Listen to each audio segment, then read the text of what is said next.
Como economizar dinheiro e evitar problemas na estruturação de um CRI para loteamentos? Se você é loteador e está pensando em captar recursos através de um CRI, este vídeo pode literalmente te economizar milhões e evitar grandes dores de cabeça no futuro. Hoje eu vou te mostrar 5 pontos chaves na estruturação de dívida que podem fazer a total diferença no sucesso do seu projeto.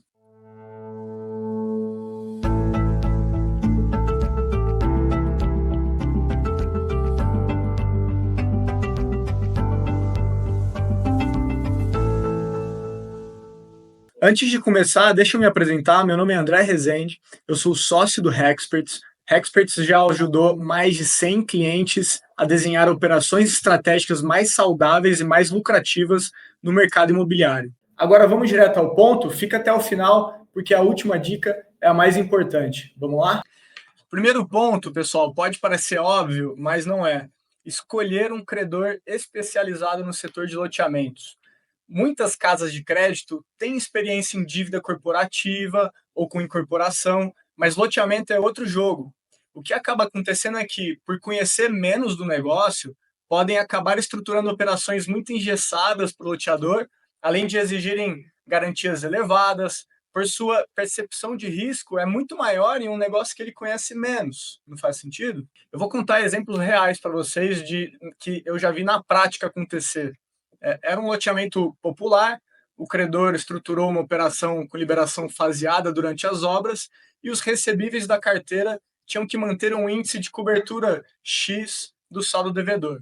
Até aí, ok, né? Porém, no contrato constava que os boletos atrasados desconfigurariam todos os recebíveis futuros de um cliente específico, só porque ele atrasou o boleto. E isso desconfiguraria esses recebíveis desse cliente para a base de cálculo desse índice de cobertura. E o que aconteceu? Que isso reduziu as liberações do financiamento e deixou o loteador na mão nesse caso, no meio da obra. Outro exemplo que eu já vi que já apareceu aqui para a gente. O loteador fez uma operação de securitização com uma gestora de crédito, gestora grande aí do mercado, tá? Nesse caso, se um cliente, o comprador do lote, quitasse o saldo com a loteadora do lote que ele comprou, a gestora não deixava a loteadora pegar esse dinheiro e amortizar parte da dívida. Ou seja, a loteadora pagava juros à toa para esses casos. E vocês sabem bem como é comum esse tipo de antecipação, principalmente de clientes, compradores finais do lote, né, que financiam a construção da casa própria e o banco exige a quitação do terreno. Enfim, teria alguns exemplos aqui para contar para vocês.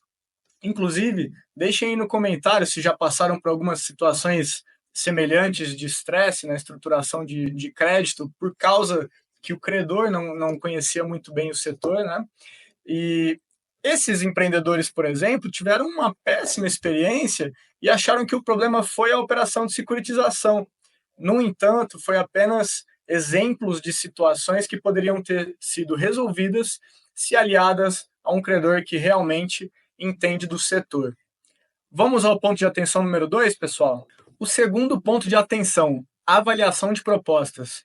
Não precisa fechar com o primeiro credor que aparecer. Muitos empreendedores acabam conhecendo poucas casas especializadas e fecham a única proposta que eles recebem. O ideal é conversar com mais de uma casa, apresenta seu projeto, ouça os feedbacks. O ideal é tentar buscar de 3 a 5 propostas ali, pelo menos, para comparar as condições e ver qual faz mais sentido para o seu projeto. E qual que possui as melhores condições comerciais, obviamente, né? Como comparar essas propostas corretamente? A taxa de juros sozinha, ela não diz nada, tá? O que importa é o custo efetivo total, o CET. Além dos juros, uma operação de crédito pode ter várias taxas embutidas. Te dou alguns exemplos: taxa de estruturação, taxa de distribuição, taxa de servicing, gestão do CRI, medição de obras, administração da contabilidade da conta escrow. Eu já vi operações em que esses custos adjacentes quase dobravam o valor total da dívida. Então, antes de fechar um negócio, compare as propostas e sempre analise o custo efetivo total completo da operação. Até fazendo uma analogia aqui com você, loteador, uma proposta de permuta, por exemplo, às vezes a loteadora oferece um percentual maior, não é? Porém, a gente sabe que tem alguns descontos ali nas entrelinhas, não é? Então, quando a gente compara propostas de permuta, a gente tem que ver o percentual de permuta líquido para comparar diferentes propostas. Entenderam a comparação? Eu trouxe aqui um exercício prático e bem simples. Vamos analisar 3 propostas de créditos simplificadas, tá? Mas com condições comerciais diferentes. Como fazemos para calcular o custo efetivo total e comparar essas propostas? Nesse momento, dá um pause no vídeo e tenta acertar aí, tenta descobrir qual dessas 3 propostas aqui é melhor e vamos ver se vocês acertam. Vamos ver se vocês acertaram? Como que faz para calcular o custo efetivo total? Não tem segredo, pessoal. Temos que projetar o fluxo de caixa da dívida.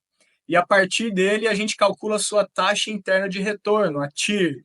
A TIR do fluxo de caixa da dívida é equivalente ao custo efetivo total em taxa composta anual para a gente conseguir equiparar as propostas, beleza? Proposta número 1 aqui, por exemplo. Estamos fazendo aqui uma liberação bullet, estamos pagando aqui todos os custos de estruturação, servicing, conforme a proposta. Tem um prazo aqui de carência em que a gente paga só juros e nesse formato aqui, uma amortização bullet lá na frente. Isso aqui gera uma TIR de 21% ao ano, que é o seu custo efetivo total. Proposta número 2, pessoal. Mesma liberação bullet, temos lá seus custos de servicing, estruturação, tem aqui uma carência, só que a amortização aqui ela é faseada numa SAC aqui, né? Que é o mesmo formato das 3, tá? No caso, a primeira foi uma bullet, né?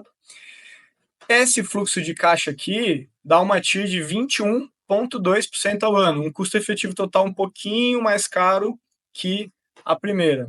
Antes da gente ver a proposta 3, se você está gostando aqui do vídeo, não esqueça de curtir, se inscrever no canal do Hexperts. Sempre postamos muito conteúdo aqui de qualidade do mercado de real estate. Confira também nosso site www.hexperts.com.br para ver como podemos ajudá-los na estruturação de seus projetos imobiliários. Então vamos lá, pessoal. Dívida número 3. Mesma liberação. Aqui a gente conseguiu negociar uma carência um pouco maior. Aqui está também os custos da dívida e uma amortização faseada lá na frente. Custo efetivo total, 20,6% ao ano, sendo essa, então, proposta número 3, a melhor entre as 3. E aí, pessoal, acertou? Seguimos para o próximo ponto de importância aqui. Pessoal, ponto número 3, casamento dos fluxos de caixa. Os fluxos de caixa da dívida devem ser casados com os fluxos do projeto. Diferente do financiamento bancário comum, em que a política de crédito ela é definida pela instituição financeira, um CRI para loteamento pode ser sob medida, para que os fluxos dos recebíveis do próprio projeto paguem a dívida, evitando então o descasamento de pagamentos. Então anotem aí, pessoal, em operações de crédito estruturado para loteamento, a dívida é que tem que se adequar ao projeto. Isso é essencial para evitar ineficiências que podem levar a pagamentos excessivos de juros e até necessidade de aportes extras do empreendedor para cobrir alguns buracos gerados por esse descasamento. Usemos esse perfil de fluxo de caixa de loteamento, por exemplo. Vamos dar um foco aqui primeiro no gráfico. Temos aqui um período de aprovações, certo? Depois aqui um pré-obras para deixar ali terreno bonitinho para a gente fazer um lançamento.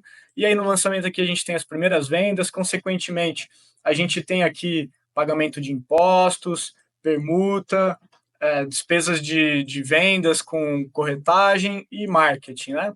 E a gente caminha aqui com as nossas obras. Finalizando as obras, a gente tem basicamente carteira e gestão dos recebíveis e venda aqui do nosso estoque, né? Você pode ver que ainda continua aqui um pouquinho do amarelinho, que é comissão de vendas, até de fato vender tudo e ficar com a carteira, pagando ali depois impostos, permutas, contabilidade, etc.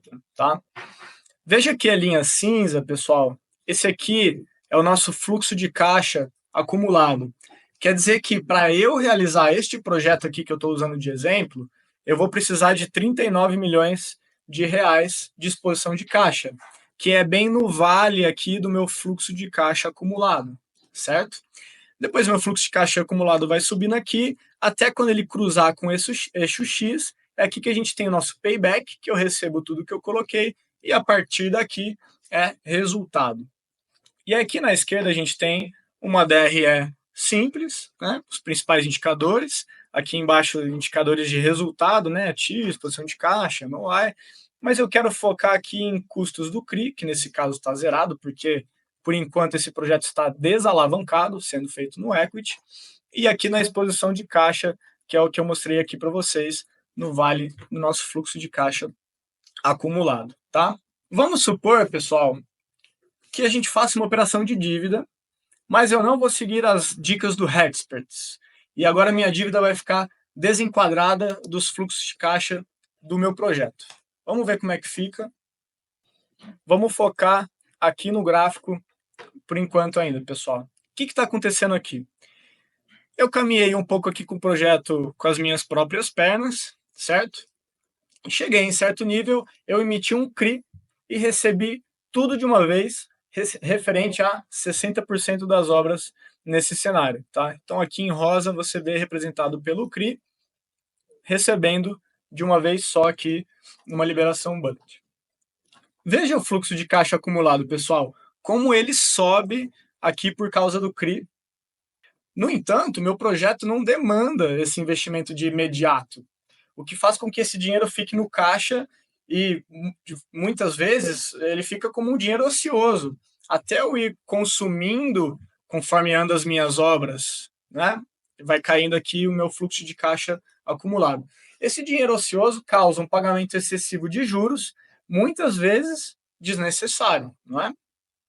Além disso, nesse formato de amortização que está aqui nesse cenário, que é uma saque, por exemplo, com datas específicas de pagamento, você pode ver aqui no gráfico que o meu projeto não aguenta pagar sozinho a dívida nesse cenário. Olha o que está acontecendo aqui com o meu fluxo de caixa acumulado, quando eu tenho que ir pagando esse CRI, ele cria uma nova barrigada aqui. Essa nova barrigada, pessoal, significa que eu vou ter que aportar dinheiro no projeto para cobrir esse buraco. Então, esse aqui é um exemplo de uma dívida mal estruturada, né? Ah, mas André, a exposição de caixa melhorou. Melhorou do outro projeto que não estava alavancado. Ok, mas não daria para ter sido mais eficiente e melhor para o empreendedor, nesse caso? A resposta é sim. Vejamos o próximo cenário alavancado. Neste cenário, assim como um plano empresário, a liberação ela é feita faseada ao longo da obra. Então veja aqui que ela começa de pouquinhos e vai seguindo conforme a minha obra anda, né? Então eu não tenho aquele dinheiro ocioso no meu caixa. Conforme eu vou recebendo, eu vou usando ele na minha obra. Reparem o fluxo de caixa aqui, como ele se comporta diferentemente do outro caso, né? Essas liberações, elas viram um mútuo e o mútuo é pago com um percentual dos recebíveis da carteira em um CRI com formato de cash sweep, nesse caso aqui. Cash sweep, pessoal, para quem não conhece, é simples. É um mecanismo em que parte do dinheiro que entra no caixa do projeto, normalmente dos recebíveis das vendas, é automaticamente usado para pagar a dívida. Ou seja, em vez de um empreendedor ficar com todo o valor que entra e pagar a dívida só em datas específicas, o contrato já prevê que um pedaço desse dinheiro que entra vai direto para o credor. Então veja a exposição de caixa aqui como melhorou, ainda mais como também eu estou pagando menos juros, tá?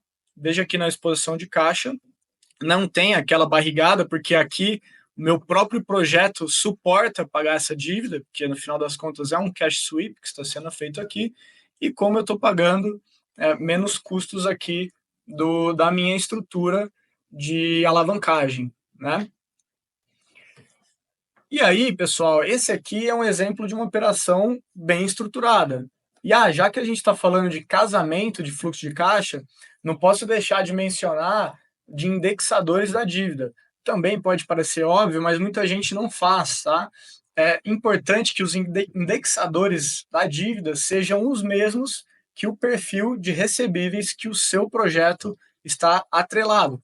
Então, por exemplo, Se a carteira do loteamento for corrigida por IPCA, não é aconselhado emitir um CRI atrelado a CDI+, por exemplo, pois pode causar descasamento de correção monetária e causar aqueles buracos no fluxo de caixa, como a gente viu no exemplo anterior. Vamos ao próximo ponto, pessoal?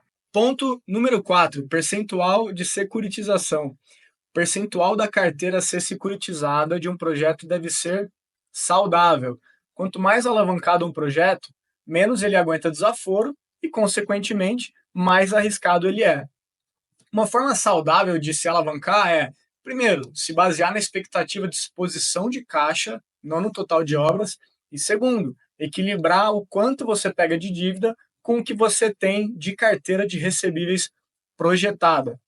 É contraindicado, por exemplo, você securitizar um percentual demasiadamente alto e comprometer acima de, vamos supor, 85% da carteira, por exemplo, para que ainda sobre um fluxo de caixa razoável na SPE, para pagar custos de manutenção da SPE, contabilidade, impostos, eventual taxa condominial de estoque, né, IPTU dos lotes, entre outros custos. Além disso, ainda dá uma gordura para a operação e quem sabe ainda não sobra ali um cascalho durante esse prazo. Então, o que é um percentual saudável, pessoal? Eu diria aqui de 50% a 80% da carteira são percentuais mais saudáveis. Anotou? Por fim, ponto número 5, tenha um assessor especializado. Um assessor especialista que entenda do negócio e que defenda os seus interesses na operação. Um assessor de mercado, pessoal, como o Hexperts, pode contribuir desde a jornada de estruturação do seu projeto para garantir que o CRI esteja bem casado com seus fluxos de caixa.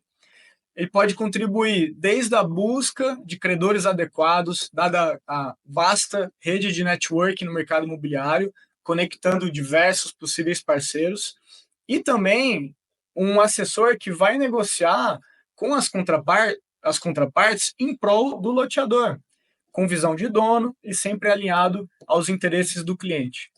Pessoal, com essa última dica aqui, você nem precisa mais se preocupar com as demais, tá? Se vocês gostaram do vídeo, os convido para conhecerem melhor o Hexperts. Somos uma casa independente com mais de 10 anos de mercado, focado na estruturação de negócios imobiliários. Entrem em contato conosco via site hexperts.com.br, caso tenham demanda para estruturação de projetos, consultoria estratégica, captação de recursos ou operações de M&A.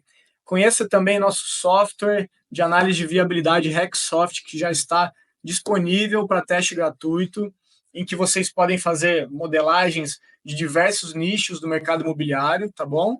E também, caso ainda não tenham lido, nosso livro Real Estate no Brasil é best-seller da categoria Imóveis na Amazon. Obrigado, pessoal, e até a próxima.